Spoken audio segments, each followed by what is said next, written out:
progressions of body weight pulling exercises, pull-ups, rows, that sort of thing. Before we get started, just real quick, rows, pull-ups, basically about the same exercise. I know a lot of people claim they're radically different, but this is a case of technical fragmentation of muscle tension, where there may be a big difference for some people, but it should be less and less over time. Because with a row, if the humerus is here, we're pulling back, we're bringing the shoulder back like so. With a pull-up, we just start higher, and we pass through the same general range of motion at the bottom of each pull-up. So even though we may be in a slightly different position, we may be pulling in a bit of a different way, the motion at the joint is largely the same, or at least it should be, and the muscle activation shouldn't be that much different. Anyway, let's get started with the rows. We're doing this off suspension trainers. This is my bowline trainer. You can search on my channel for bowline suspension trainer and find out how to make your own for like 10 bucks.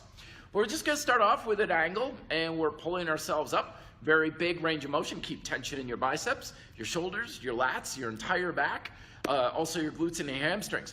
Getting down lower is going to make this much more difficult. We'll get down to the point where you're eventually in what I call the table row, where your knees are bent at 90 degrees and you're forming kind of like a table. Then you can extend your legs, and it's even more difficult so because of the length of your body.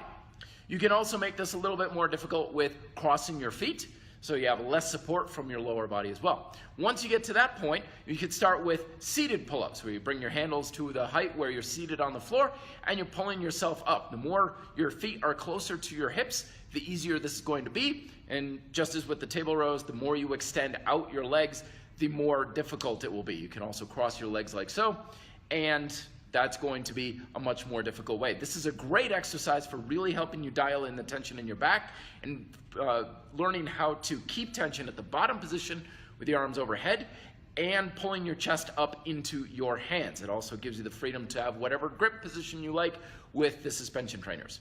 Once you're on there, you're probably going to be pretty close to getting a full-on pull-up. You can bring up the handles higher so that you have less assistance from your legs.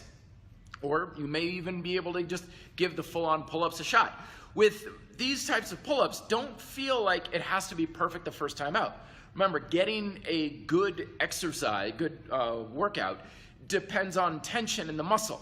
Technique is way distant second. You can have sloppy technique to start off with. It's kind of like writing a rough draft for a report or something. It's not going to be perfect at first. That's perfectly okay. You need something to clean up. So it's just like writing that rough draft. It's okay if it's a little sloppy. It's not perfect, but clean it up over time. That's where your progress is going to be.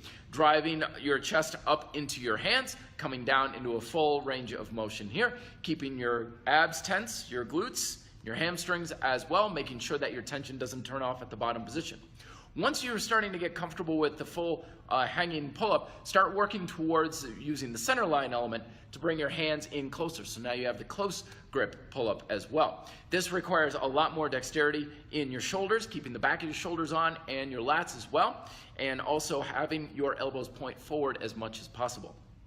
From here, you can start to walk one of your arms out a little bit. I like to use a towel for assistance work, if you will. So basically, we're progressing towards more of a single arm style pull-up with one arm helping or assisting, keeping that arm in tight, keeping your lats engaged. And there's a little bit of a slight twist with this type of exercise where you're slightly twisting towards your working arm.